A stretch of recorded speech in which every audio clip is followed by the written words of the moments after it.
Welcome into Steelers Talk. I'm your host, Jack Sperry. We've got a couple of Steelers news and rumors to cover for you guys here on a Monday. First up, we're going to be talking about the latest when it comes to the Aaron Rodgers saga. Multiple reporters came out with reports today giving the latest on the Rodgers saga, and I'll give my take as to what it means for the future and when he could potentially sign with the black and gold. Then there's a report that Kansas City is quote-unquote likely to trade Hollywood Brown. I'll let you guys know if I believe this report and whether the Steelers should want him. And then we'll get into the final topic of the day, which is that the Steelers made another signing today after rookie minicamp over the weekend. So make sure you stick around to see who that player is. But before we get into the content today, what say you guys? Let me know down there in the comments section. Will Aaron Rodgers sign before OTAs begin for the Pittsburgh Steelers, which begin on May 27th, by the way? Give me a yes or a no to kick off today's show. And with that, let's get into the latest surrounding Rodgers. And I know we're tired of hearing about it, guys, but we did get some more updates over the weekend and earlier today as well. Ian Rapoport said on Good Morning Football earlier today that the Steelers are still awaiting quote-unquote firm and final word from Aaron Rodgers. This is what Rapoport has had to say on the Rodgers saga. It does seem like the Steelers are the choice, something they are confident in. The Steelers have held out hope that it will happen, that they have just not gotten firm and final word from Rodgers that it is definitely his choice. No one knows for sure why that is. Then he continues on here. He actually said this on the Pat McAfee show last week. The Steelers are confident that they think that Aaron Rodgers will be in Pittsburgh. I think that he will be a member of the Steelers. So Rapoport making the prediction that he thinks Rodgers will eventually sign on the dotted line. Then Jeremy Fowler from ESPN this weekend said Steelers remain in contact with Aaron Rodgers and are hopeful that he'll be a Steeler. But as of now, no hard updates. So once again, pretty much the same thing Rapoport was saying is the same thing Fowler was saying on ESPN. And I do think that there was another interesting report here from Mark Kaboly of the Pat McAfee show, who kind of made a noteworthy shift in his opinion on when Rodgers is going to be signing. He said he doesn't expect Rodgers to sign until after OTAs and mandatory minicamp are over on June 12th. This is what Kaboly had to say. He's not coming to OTAs. You crazy? Aaron Rodgers throughout his career is not an offseason guy. So I don't know how we're surprised that he doesn't want to show up to minicamp or OTAs. I think he has plenty of time from July 27th, from the start of training camp to September, whatever, to get to where he needs to be. Now, this is noteworthy because Kaboly, I think 2 weeks ago, predicted that Rodgers would sign before OTAs. So the fact that he has kind of shifted his opinion and now is saying, oh, you think he's going to sign before OTAs? You crazy? Well, first of all, are you crazy? Because you said that 2 weeks ago, but, from another perspective there, I do see why, Kaboly could say this. Rodgers has not been an offseason kind of guy throughout his career. There's been multiple times where he has missed mandatory minicamp, where he has missed all of the offseason program leading up to training camp, and then he shows up to training camp, and there's been instances where he's done that, and he has played MVP caliber football, all right? So I can see where Kaboly's coming from, where he doesn't necessarily think Rodgers needs to show up to OTAs to play well for the Pittsburgh Steelers in 2025. But there is a conflicting report here from Mike Florio, who believes that Rodgers will attend OTAs and will sign on the dotted line before May 27th, and that he will sign, quote-unquote, sooner rather than later. This is what Florio had to say on his show today. 1, he's already committed to the Steelers. 2, he already has everything he needs to study the playbook and get up to speed, pretty much insinuating he already has Arthur Smith's playbook. And 3, there's a conscious decision made that he's less of a distraction not being part of the team at all than it would be if he's signed but not there for phase 1 and phase 2 of the offseason program. Continues on to say here, he's always been against phase 1 and phase 2. Phase 3, okay, phase 1, phase 2, I can work out on my own. So instead of being signed to a contract and not being there, it's less of a distraction for him not to be a part of the team. And, this might shock some people because you guys know how I feel about Mike Florio, but this is actually not a bad take from Florio here in terms of the thinking that Aaron Rodgers has and trying not to be a distraction for the team if he's not really, too keen on participating in the first 2 phases of the offseason program. Because, do I necessarily blame Rodgers for not showing up for phase 1 and phase 2? Honestly, I don't. It's not a whole lot of, true football stuff. It's just strength and conditioning. It's walkthroughs. practices, it's meetings, stuff that Rodgers probably feels like, he can really get all this information at home, study the playbook, work out with DK Metcalf on the side, all these different things in LA, and then potentially join the team for phase 3 when OTAs begin on May 27th, or potentially even training camp, all right? So the question that is on everybody's mind right now is, when is he looking to sign? Is he looking to sign by OTAs? Is he looking to sign before training camp? When is kind of the timetable that he's looking at for when he wants to sign on the dotted line?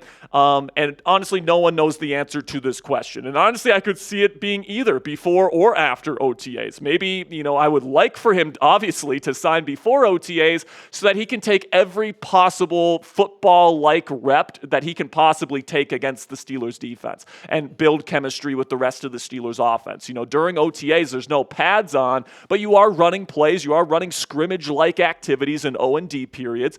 And, I think that building that chemistry is important for a guy that's new to a new football team. So I could also see him just show up at training camp. He's done that in the past with the Green Bay Packers, for example, where he skips the entire offseason program, then shows up to training camp. And by the way, he's won MVPs in the league by doing that. So I think that Rodgers probably feels like that is certainly an avenue that he can go down. But my read on things right now, guys, is that the Steelers, based on their interactions with Rodgers and their phone calls and their FaceTimes, and of course the visit that he had here in Pittsburgh, has the Steelers believing that he wants to play for them. I don't think Rodgers has necessarily told them straight up, I'm signing with you guys, but I think based on their interactions, the Steelers really have an indication that he will sign with them at some point here. And I do think that he is coming eventually, all right? And I really do think that if Rodgers wasn't interested in the Steelers, or, he wasn't really interested in playing in 2025, I think he would have told the Steelers that by now. I think he has too much respect for Mike Tomlin to just keep him on the hook like this if he wasn't seriously considering, at the very least, signing on the dotted line with the Pittsburgh Steelers. It is at the very least still in consideration for Rodgers, which is why he hasn't straight up just told the Steelers, go find someone else. I'm not going to play for you this year. And I really don't think he would string the Steelers along for this long if his plan was to eventually leave them out to dry. But predict it for me down there in the comments section. When does Aaron Rodgers sign? Type B for before OTAs, type A for after OTAs, or type N if you think he never signs with the Pittsburgh Steelers. This will be the pinned comment on today's show. YouTube's going to throw you an ad break here in just a couple of seconds, and when that happens, take advantage of that time. But let me know when you think Rodgers signs with the Pittsburgh Steelers. So now there's a new report out there from Pro Football Network that claims that it is quote-unquote likely that the Kansas City Chiefs will trade away wide receiver Hollywood Brown this offseason. Now this might be a little bit of a weird report to some people watching this at home, because you might be saying, wait, didn't Kansas City re-sign Marquise Hollywood Brown this offseason? Why would they trade him away now? Well, we'll discuss that in a second, but Brown is somebody that's 27 years old, former first-round pick for the Baltimore Ravens. He's played for the Ravens, as well as the Cardinals and the Kansas City Chiefs, respectively. He's 5'9", 180 pounds. He's known as a burner and a deep threat outside, and he has a little bit of a drop issue, and he's had pretty extensive injury issues throughout his entire career. But, when you watch him on film, electric route runner, really quick feet, can obviously separate down the field, and is a true Z receiver. Now, the issue that could be on your mind right now is, Jack, Kansas City just re-signed him. Why would they be considering, or even quote-unquote be likely to trade him away? Well, Anthony Palacios explained it in his article, saying after the Xavier Worthy offseason drama, the Chiefs are quick to re-sign Brown to a new deal in case they were going to be without the second-year receiver for the season.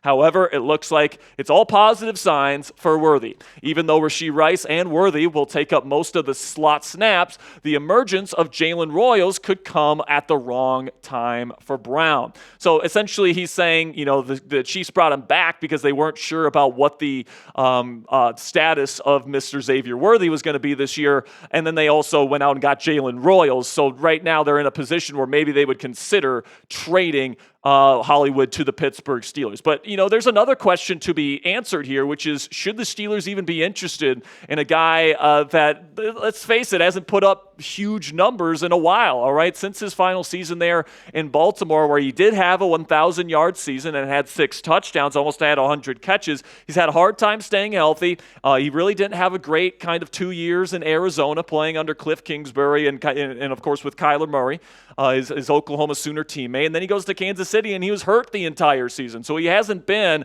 the 2021 version of Hollywood Brown for quite a while now. And then he's got a pretty extensive injury history, guys. He separated his shoulder last year. He missed 15 games. Also had that bruised foot in 2023. Had a fractured foot in 2022. Had another foot injury in 2020 with the Liz Frank. And then he's also had an ankle sprain in the past as well, where he missed 2 games in 2019. So he's got some injury stuff. He hasn't really produced all that much because of the injury stuff over the last several seasons. Plus, he has a little bit of a drop issue throughout his career that really became a big issue for Baltimore towards the end of his tenure there. But if I'm being honest with you guys, Hollywood wouldn't be my first choice. Now, he wouldn't be my last choice. He's a really good route runner. He's a downfield threat. He's a true Z receiver, which could definitely pair up with DK Metcalf in this offense. But if I'm going to get a guy like Hollywood who has these injury risks, who has a little bit of a drop issue, I'm not going to pay that much for him, all right? I'm going to pay like a 6th-round pick or at most a 5th-round pick to bring him here to Pittsburgh. That is if Kansas City,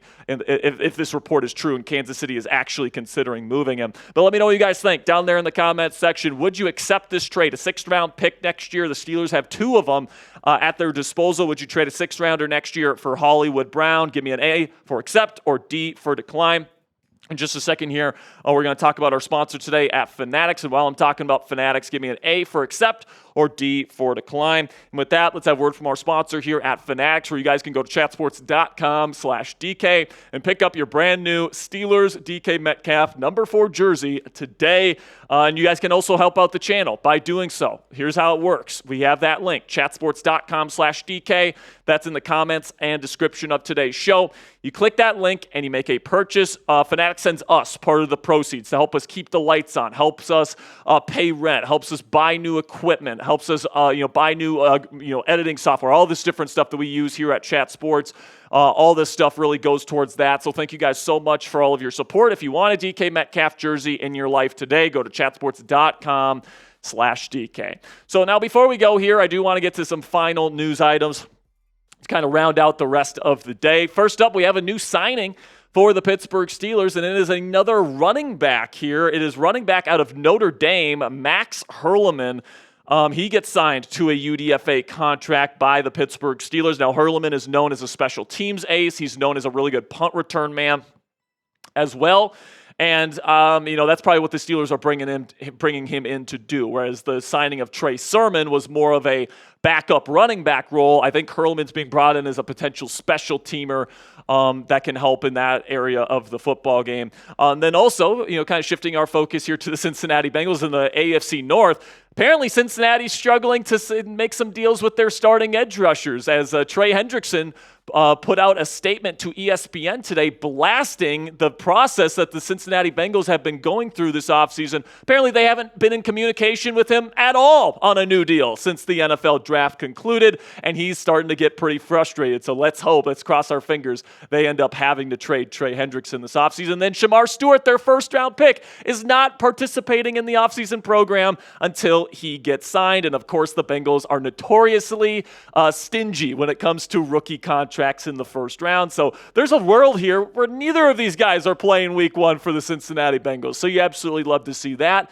there in the jungle. And then in Cleveland, they're really, really good. Starting linebacker Jeremiah Owusu-Koramoah is out for yet another season. He had a neck injury last year that apparently has not healed up particularly nicely this offseason, and he will be out for the 2025 season with a neck injury, as he was added to the PUP list earlier this afternoon. So no JOK for the Cleveland Browns. That'll be it for today's edition of Steelers Talk by Chat Sports. Thank you guys so much for making it to the end of today's show. Make sure you guys spam those real ones for me down there in the comment section if you made it to the end of today's show. I want to show some love to all the real ones that made it to the end, because it really does help out the algorithm here, guys. So make sure you go down there, type those real ones, click that subscribe button if you haven't already to join our family for free, informative, and in-depth Steelers videos every single day.